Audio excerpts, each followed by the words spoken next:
Hello and welcome to the Jewess Believer Radio Show. Join us in the kitchen as we Jewess believers share what we were taught growing up with our Jewish bubby. We combine family recipes with biblical truths and health tips to highlight the Hebrew and Greek culture. We are just a bunch of Mediterranean foodies who love Yeshua. So come join us as we dig a little deeper into biblical culture, health, and wisdom. Thank you for joining us today around the Jewess Believer kitchen table. Today I have with me Michelle L. Myers from Prophesy Like a Girl.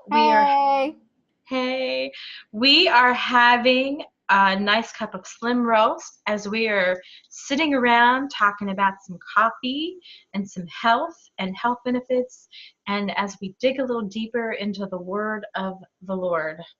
All right. So yeah, coffee. Got this good coffee here. Caffeine. Yes, cafe shop. So coffee is one of the world's most popular beverages. Thanks to its high level of antioxidants and beneficial nutrients, it seems to be quite healthy. Studies have shown that coffee drinkers have a much lower risk of several serious diseases. But the real question is, did Jesus drink coffee? I never thought about Jesus, Yeshua, and coffee. So is it in the Bible?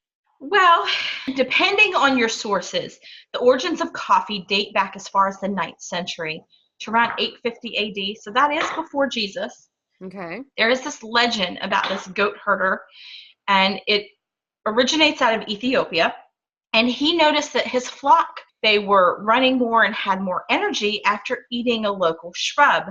The shrub was actually coffee cherries. Oh. This led to an experimentation on the part of this goat herder, and the rest is kind of coffee history, as they say. Originally, coffee berries were chewed and not ground. So there is this process that we've talked about. Wait, you say they grow like a cherry. It actually looks like a cherry. Yeah, it looks like a cherry. They plant these seeds, and it's literally the coffee bean is inside an actual cherry. It looks like a cherry. And I remember my bubby telling me that they take these cherries, and I thought she meant like a cherry tree. Yeah, that's a little kid. Yeah, but it's literally a shrub. And they can grow like low to the ground. They actually have to harvest the cherries. Then they process the cherries because they have to get the pits out, so to speak. And the pit seed that's inside is actually the bean. So then they have to kind of mull them to get, the excess cherry off. And they have to dry the bean. And then, of course, they mill them again.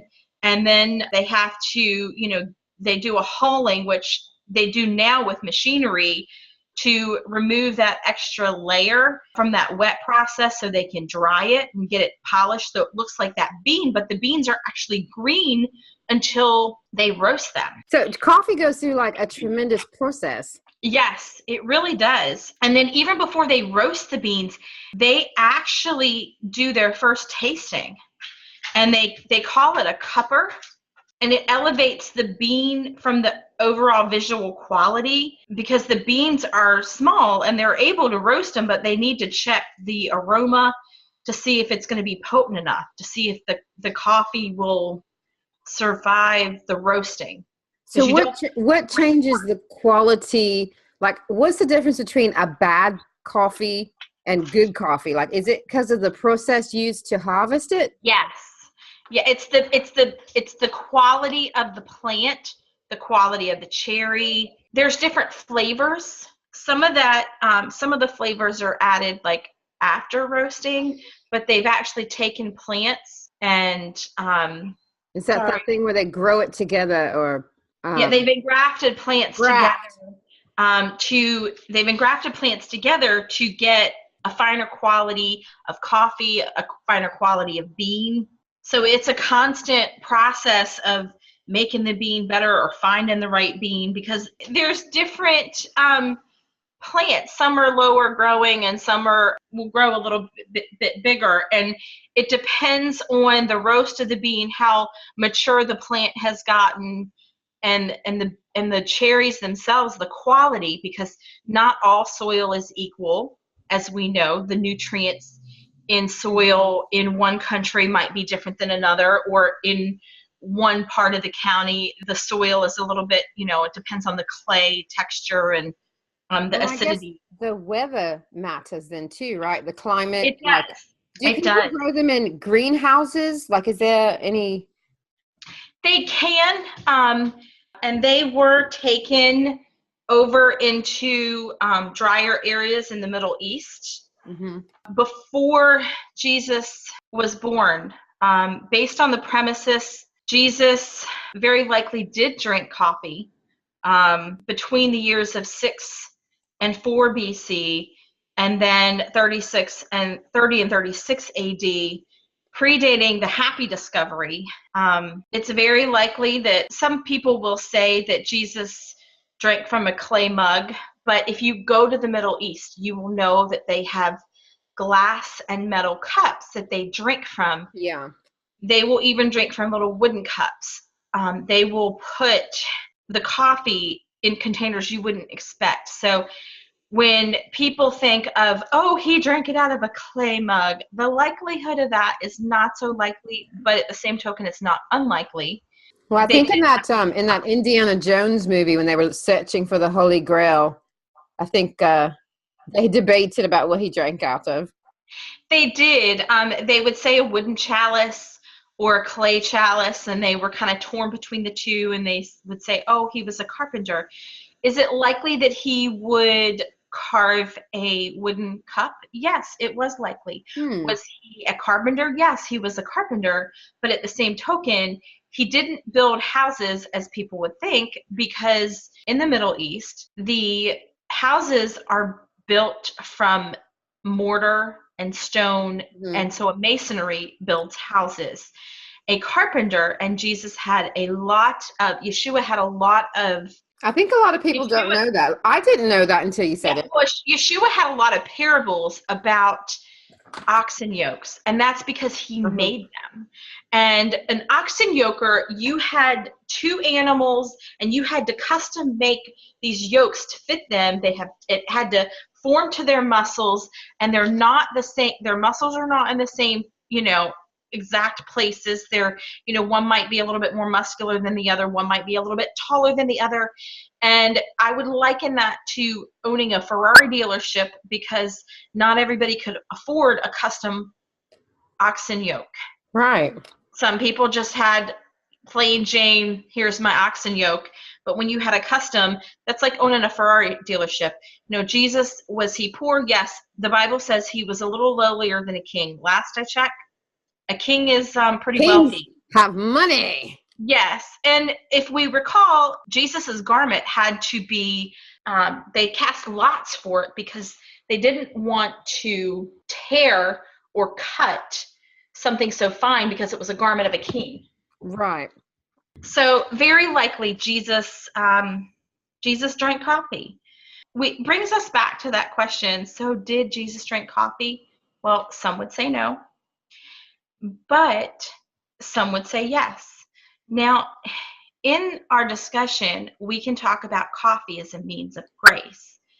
The things through which God is said to give grace, such as blessings or conversation, the spiritual source of grace for the reasons of coffee, we can explain and demonstrate that coffee ought to be regarded as sacramentally.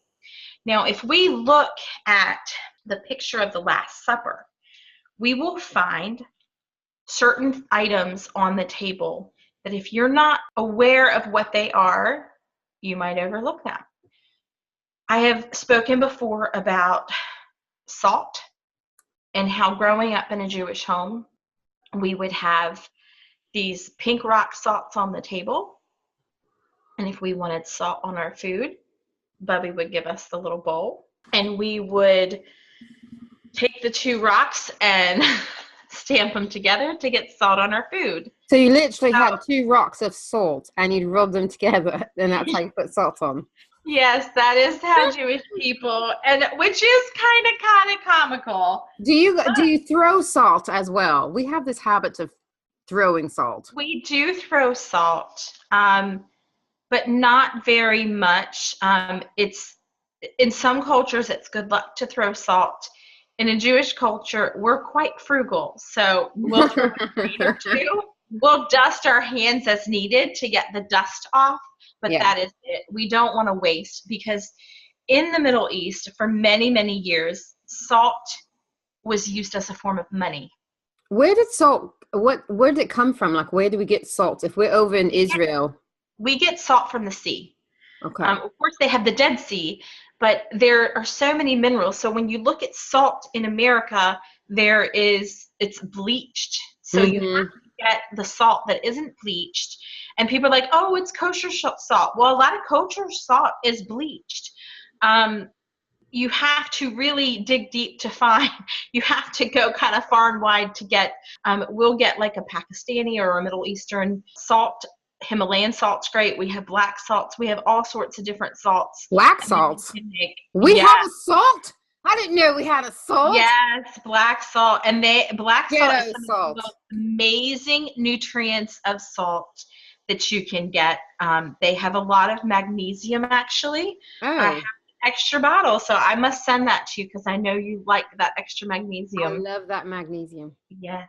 I was reading about the nutritional facts that are in coffee, and I was really surprised to see that it had potassium, magnesium, or other vitamins in it. I had no idea. Yeah. Well, demonstrating that coffee ought to be regarded sacramentally, one might say, why is coffee even on the biblical table at all? Yeah, is it a cultural thing?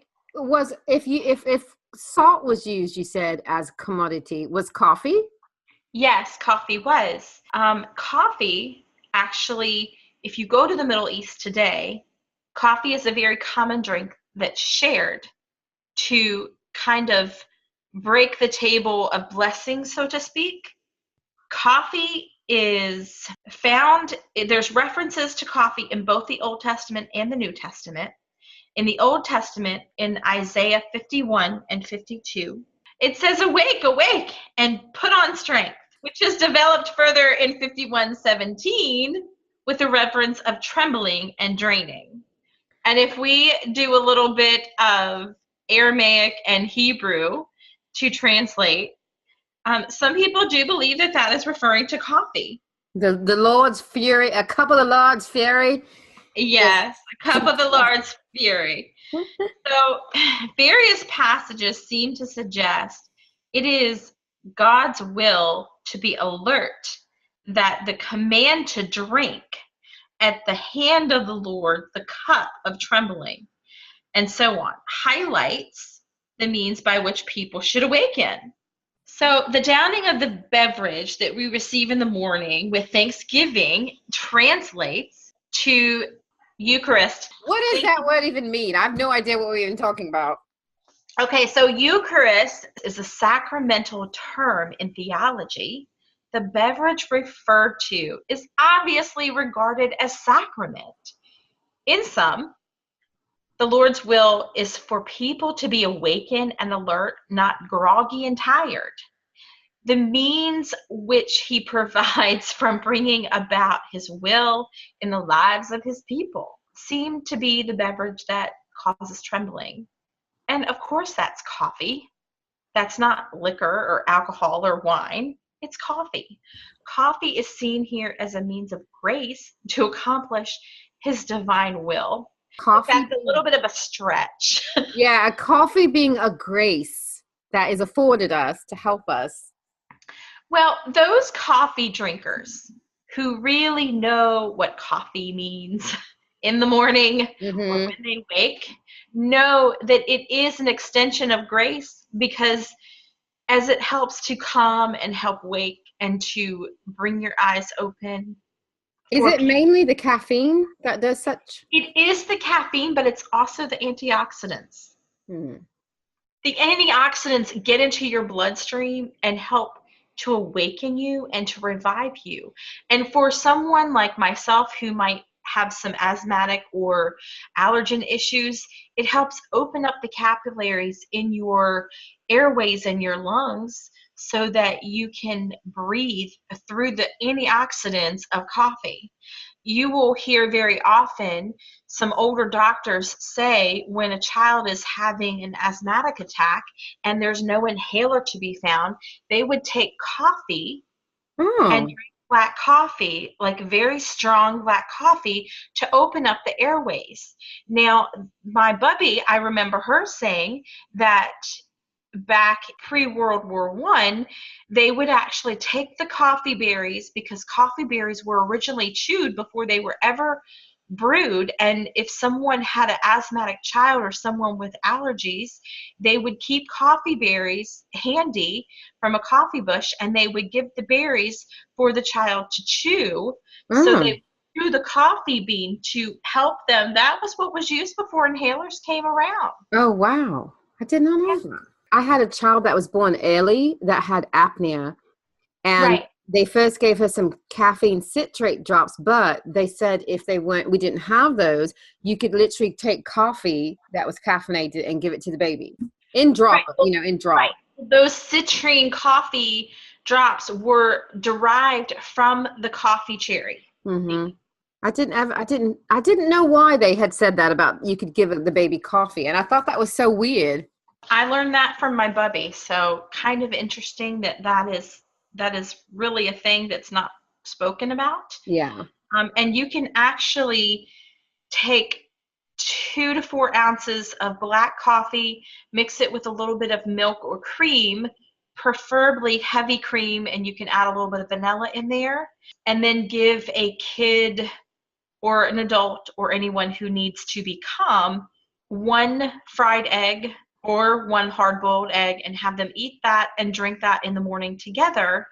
And it would be the same as giving them 10 milligrams of Ritalin. Now, you're not going to have the same reactions of the actual drug. Right. You're not supposed to, but it's going to calm them and help them focus. Does decaffeinated coffee still have where you can use it for medicinal purposes if it's decaffeinated? You can, but in this purpose, you'll want to use the actual caffeinated coffee with the protein of the egg. The protein of the egg combines with the antioxidants to get into your bloodstream and to kind of be like a time lapse. So if you take those vitamins where you only have to take them once a day or twice a day because they have a time lapse in them. Right. The Time release will help with the time lapse for that. And these are things that I learned from Bubby. I had a question. Sure. What's so weird to me is, you learn from Bubby, these are the foods or, the coffee, these are the nutrients that are helping me. Where do you think the breakdown came between we were using foods and remedies like that, then all of a sudden now we just only go to pharmaceuticals and we don't even know about the other options?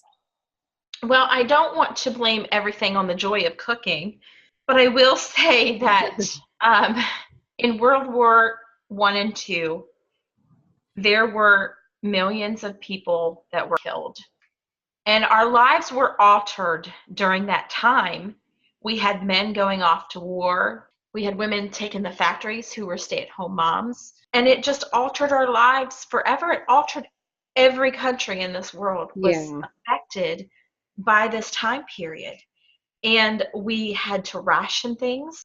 Factories that were making canned soups were being turned into processing firearms or machinery or ammunition for the military. Things were just changing drastically.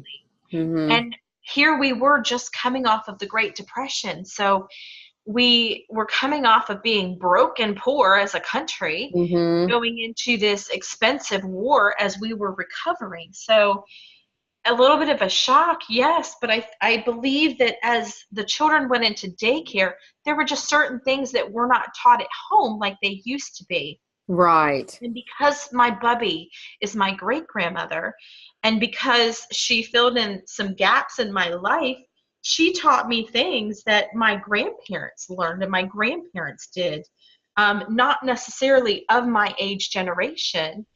And a few years ago, I realized, I want to say back in 2014, I really started to realize, and it really started to come home to me, that many of my cousins were not afforded the same information from my bubby, but I'm grateful that I listened. So I've started, the Lord laid on my heart to start teaching these, being able to sit and drink coffee as a kid, and it was acceptable, where in other people's homes that wasn't a thing, but in Jewish homes it was. And I guess that's like if you go to Europe, you see kids drinking beer or wine at the table Mm-hmm.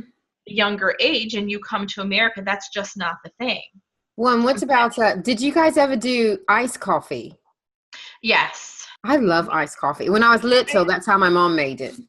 Well, because we were very frugal, if there was coffee left over, didn't happen often, it would get saved and put in the fridge. So it would get drank cold or rewarmed.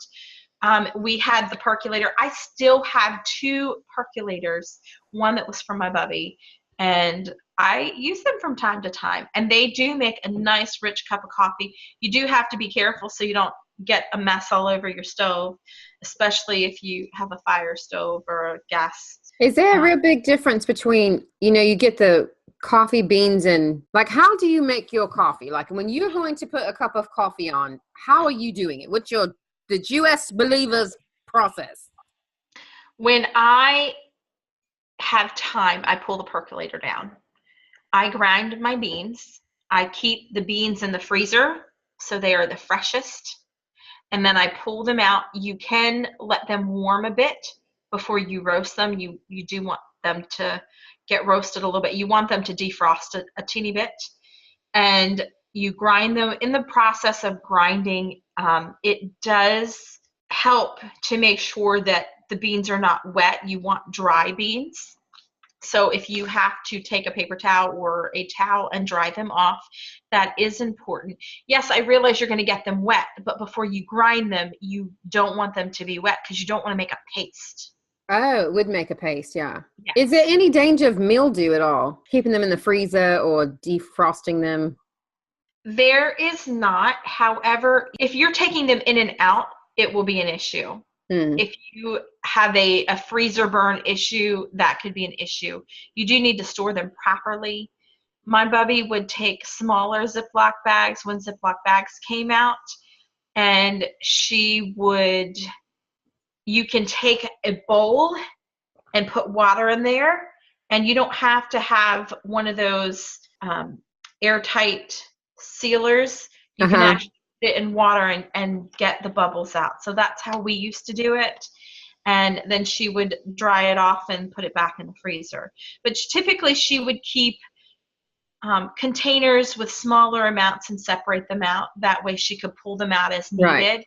And we would have a small batch for like the week that would be ready to use. And then, of course, the coffee grounds themselves, she would save and we would compost them. They're especially great when you grow tomatoes or if you have citrus fruits. Oh, I didn't know that. You just put them, you just plant them in the bottom of the plant. Is it like a food? You actually can take the grounds. You don't have to mulch them in per se. You can actually put them on the topsoil part and kind of mix it in your house plants as well as, of course, I have a kitchen garden and I will add a little bit. I'll just sprinkle. Is there any issue with ants or bugs or anything like that? No, it actually helps with that. And if you are in an area, there are some areas that have more sand where that is an issue. If you get some ground cloves and just sprinkle it in, it's not going to hurt. It'll help with any mildew issue. And you can add a little bit, you mix it in with the dirt, and it'll also kill any bugs. So if we were back with Yeshua and, we're sitting around the fire listening to a parable, how would someone be making coffee back then? They would do a press process. So grounds were put into and boiled, and then they would press them So like you out. put it in some sort of cloth or something and then squeeze the coffee juice out? They would use like a cheesecloth type of material, which they did have back then, or some type of burlap, and put over the cup as they poured in, and it would catch the excess. Oh, okay. Can coffee be used like in other products? Do people put it in soap or toothpaste? I don't know. Yes.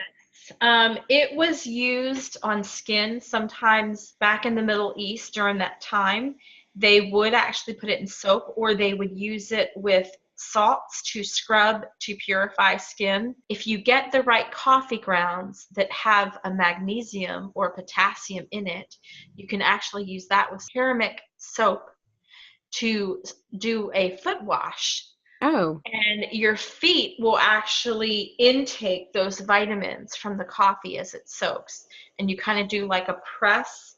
And nowadays you would want to use a paper towel or disposable towel and wrap your feet with the coffee grounds and then wash it off with the ceramic soap. Your body is going to intake those properties of vitamins. I know that sounds odd, but if you have low magnesium or low potassium, those are things you definitely want to try. I definitely need to try this then. Yes. So following that famed feast of fishes and bread in Matthew 14:19, there is the thought that there was coffee drank.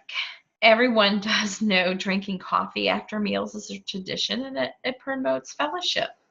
Most people would travel around with coffee because all they needed was some water, and they could easily keep the grounds or the coffee beans. Coffee during that time, as well as salt and spices, were used as a means of money. Since our Yeshua, since he traveled with his own banker, because one of the apostles was actually a treasurer or banker. He was a tax indeed. But he was a banker, and he kept the treasury. So when they took the offering, so to speak, because people did donate, it's not uncommon to realize that coffee and salts and spices were given to our Lord because those were forms of payment in the day.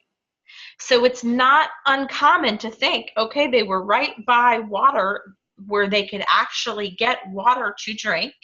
It is not uncommon to think that since they traveled around and had coffee on them, that they were able to have coffee. Well, when we really think about it, it does make sense that Jesus drank coffee. And it's not, I mean, they drank water. What did they drink? Do you think he just drank water all the time? Well, he couldn't, because he'd be dehydrated from all of that walking if he only drank water. Exactly. Well, that's all the time we have today around the kitchen table with myself, Jessica Stern Foster, and Michelle L. Myers from Prophesy Like a Girl. Thanks for having me. Thank you. And until next time, Shana Tova and Shalom. Thank you for joining us around the Jewess Believer Kitchen Table with Jessica Stern Foster. Like what you heard?